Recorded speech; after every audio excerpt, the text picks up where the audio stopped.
18 तारीख का वाक़या है जिसकी तरफ मैं आपकी तवज्जो दिलाना चाह रहा था कि सोशल मीडिया पर एक क्लिप जो है वो वायरल हुआ और वो उसमें ये था कि एक ख़ातून जिसको ड्रग सप्लाई करने के इल्ज़ाम में गिरफ़्तार थी और उससे तहकीक हो रही थी, वो जब कोर्ट में आई तो उसने कोई मेरा नाम लिया। बाद में आधे घंटे के बाद एक दूसरा क्लिप आया कि उनके जो वकील थे वो आए और उन्होंने एक्सप्लेनेशन दी कि ये ख़ातून जिस वक्त कोर्ट में गई है तो इसने कहा कि मुझे प्रेशराइज़ किया जा रहा है कि मैं राजा परवेज़ अशरफ का नाम लूँ। पहले तो मुझे समझ नहीं लगी कि कोई और राजा परवेज़ भी हो सकता है, मेरा इससे क्या तल्लुक़ लेना देना क्या हो सकता है। लेकिन बहरहाल बाद में ये क्लैरिफिकेशन जिस वक्त आ गई तो लेकिन सोशल मीडिया पर तो भांत भांत की बोलियां थीं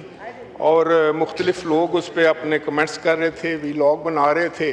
लेकिन मैं मशकूर हूँ, जनाब स्पीकर आपका शुक्रिया अदा करना चाहता हूँ कि आपने फौरी तौर पर इसका नोटिस लिया। मैं अपनी पार्टी का, अपनी लीडरशिप का शुक्रगुज़ार हूँ कि उन्होंने भी इसका नोटिस लिया और इसके अलावा मैं अपने तमाम दोस्तों का, फैमिली मेम्बर्स का, ख़ास तौर पर अपने सियासी मुखालफिन का भी शुक्रगुज़ार हूँ कि जिन्होंने इस चीज़ का एहसास किया और उन्होंने बरमला इसका इज़हार किया कि ये बात जो है ये किसी तौर पर भी ठीक नहीं है। मेरा सिर्फ आज मैं कुछ नहीं इस बारे में कहना चाहता। मैं खुदा के फजल करम से मैंने एक स्पॉट लॉस, एक बेदाग ज़िंदगी गुजारी है। मैं इस हाउस का चौथी बार मेंबर हूँ, इस मुल्क का वज़ीर आज़म रहा हूँ, स्पीकर रहा हूँ नेशनल असम्बली का। लेकिन मैं सिर्फ ये कहना चाहता था कि ये जो फेक न्यूज़ हैं या ये जो शोशा न्यूज़ हैं या किसी को मिलाइन करने के लिए या कोई और मोटिव हासिल करने के लिए, लेकिन इसी खातून ने पहले किसी और शख्सियत का नाम लिया और ये मेरा ख्याल है डिफ्लेक्शन करने के लिए कि तवज्जो जो है वो बढ़ जाए या कोई और उससे कोई फ़ायदा हो जाए या कोई मामले को और किसी तरफ डालने की कोशिश की, आपस में बहस छिड़ जाए। तो इसका एक ही मैं चाहूँगा, जनाब से ये गुजारिश करूँगा कि कोई ऐसा निज़ाम वज़ा करना चाहिए कि जब तक तहकीक मुकम्मल ना हो जाए, तफ्तीश मुकम्मल ना हो जाए, कोर्ट में केस ना आ जाए, उसके बारे में हर किस्म के तबसरे जो हैं वो ना सिर्फ इस सोसाइटी के लिए नुकसानदेह हैं बल्कि कई शुरफा की पगड़ियाँ उछालने के मुतरादिफ है। तो जनाब वाला ये तो हम देखते आ रहे हैं हमारे माशरे में क्या हो रहा है कि अभी किसी सियासतदान पर मुकदमा इल्ज़ाम आता है तो उसको मीडिया के कटहरे में खड़े करके उसकी ऐसी की तैसी फेर दी जाती है और फिर 10 साल के बाद कोर्ट ये फैसला करता है कि आपको बाइज़्ज़त तौर पर बरी किया जाता है। तो मैं हमेशा ये कहा करता हूँ कि वो 10 साल जो उसकी आपने ऐसी की तैसी फेरी, अब उसकी क्या आप इज़्ज़त बहाल करेंगे। तो इसके लिए मैं लॉ मिनिस्टर साहब यहाँ तशरीफ़ फरमा हैं, बाकी हमारे हमायदीन बैठे हैं, सियासतदान बैठे हैं। तो मेरी सिर्फ ये गुजारिश है, मैं किसी पे कोई मैं इस पे, क्योंकि मुझे पता है कि इसका कोई वजूद नहीं था और मैं चीफ़ मिनिस्टर साहब का भी शुक्रगुज़ार हूँ, वो कल तशरीफ़ लाए। आपने ख़ुद वहाँ के आईजी से और बाकी जो हुकाम थे उनसे जब मालूमात हासिल की तो आपके सामने हकीकत आई। मुझे भी पता चल गया अपने सोर्सेज से कि ये एक बड़ी लव किस्म की बात थी और इसके पीछे कोई और मोटिव था। इसके मसला ये था कि किसी तरीके से इस बहस को किसी और तरफ उलझा दिया जाए, तो बड़े बड़े कोई मशहूर नाम या जो नेशनल लेवल की पर्सनैलिटीज़ हैं उनको लिया जाए। और मैं चाहूँगा कि आइंदा, मैं तो इसको फेस कर रहा हूँ, कर लूँगा। अल्लाह का शुक्र है कि मैंने जैसे आपको कहा कि मेरे जो सियासी मुखालफिन हैं वो भी आके कह रहे हैं कि हम ये मानने के लिए तैयार नहीं है। तो किसी और की पगड़ी ना उछाली जाए, किसी और सियासतदान को इसका शिकार ना होना पड़े। तो उसके लिए कोई ऐसा मैकेनिज़्म होना चाहिए, कोई ऐसी कानून साजी होनी चाहिए कि ये जो सोशल मीडिया है उसके भी कोई है जो हदूद व क़यूद जो हैं वो मुकर्रर किए जाने चाहिए, उसका भी कोई प्रोटोकॉल बनना चाहिए। तो इस सिलसिले में मेरी गुजारिश थी। कैसे आज वो आपने कमेटी में, इंटीरियर कमेटी में भी भेजा है उसको, तो मैं समझता हूँ कि वहाँ से भी यही थी बात कि वो, लेकिन मेरा इससे हरगिज़ मकसद नहीं है कि मैं कोई अपनी कोई बात करूँ या अपने आप को कोई बहुत जो है वो कोई फरिश्ता साबित करने की कोशिश करूँ। लेकिन मैं सिर्फ ये कह रहा हूँ कि बेसलेस فریولس قسم کے جو الزامات ہیں بہتان ہیں، نہ تو ہمارا مذہب اس کی اجازت دیتا ہے، اور اس میں بڑا کلیئر ہے ہمارے لیے انسٹرکشن کہ بہتان لگانا جو ہے یہ بہت بڑا گناہ ہے ثبوت کے بغیر۔ تو اس لیے میں یہ چاہ رہا تھا کہ آج اس ہاؤس میں رکھوں، یہ ہمارا گھر ہے، میری ساری برادری بیٹھی ہے قائم۔ میں ان دوستوں کا بھی شکر گزار ہوں جو اب اس وقت نہیں ہیں، انہوں نے بھی میرے سے اظہار یکجہتی کیا۔ دوسری طرف بیٹھے ہوئے دوستوں نے کیا، انہوں نے کہا کہ کم از کم آپ کے بارے میں تو ہم یہ سوچ بھی نہیں سکتے، نہ ہمیں خیال آ سکتا ہے۔ تو اسپیکر صاحب، میں آپ کی وساطت سے یہ ضرور کہوں گا کہ اس بارے میں میں سب مل کو سوچنا چاہیے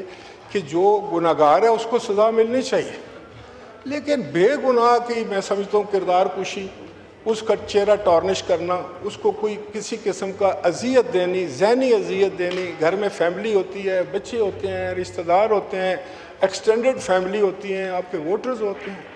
ہم تو پہلے ہی سیاست میں ایک دباؤ کا شکار ہوتے ہیں، اس کے اوپر اگر یہ نظام بھی شروع ہو جائے تو پھر میں سمجھتا ہوں کہ ہم تو اب اپنی گزار بیٹھے ہیں۔ اب جو آئندہ آنے والی نسل ہے، جو ہمارے نوجوان ہیں جنہوں نے اس فیلڈ میں آنا ہے، ان کے لیے ہم کوئی آسانیاں پیدا کر دیں، کوئی ایسی اچھی قانون سازی کر دیں یا معاشرے کو یہ بات سمجھ آئے۔ میں ان وی لاگر سے بھی یہ گزارش کروں گا،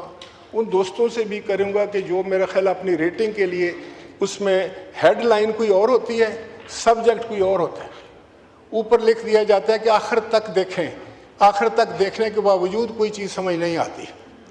تو شاید چند ڈالر تو ضرور مل جاتے ہوں گے اس حوالے سے، لیکن میرا خیال ہے کہ یہ ایک بڑا کبھی فیل ہے،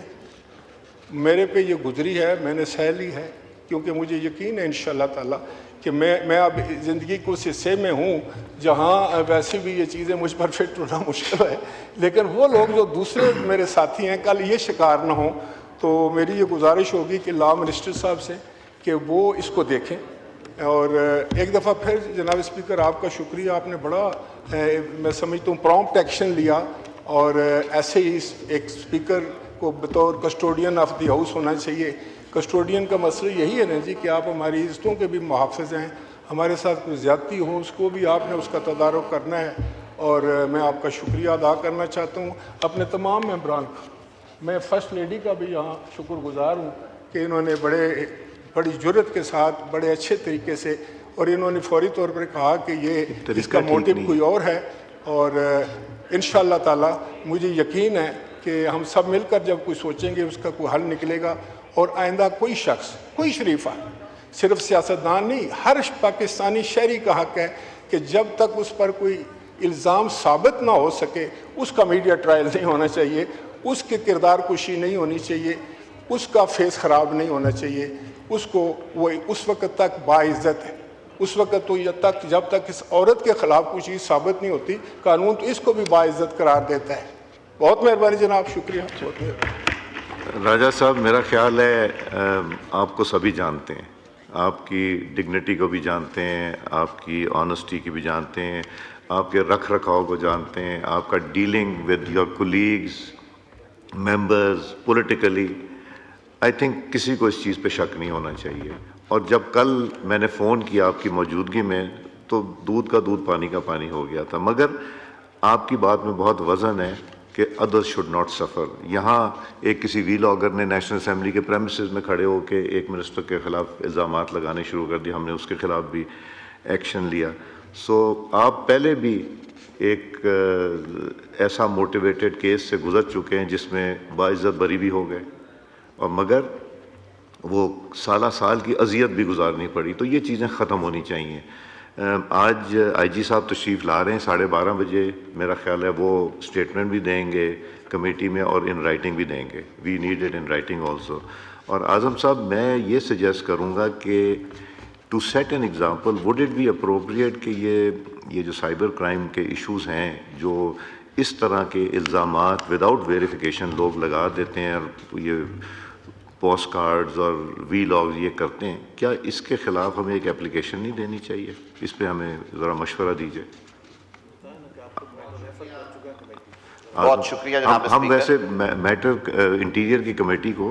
کر بھی چکے ہیں، آپ کو جی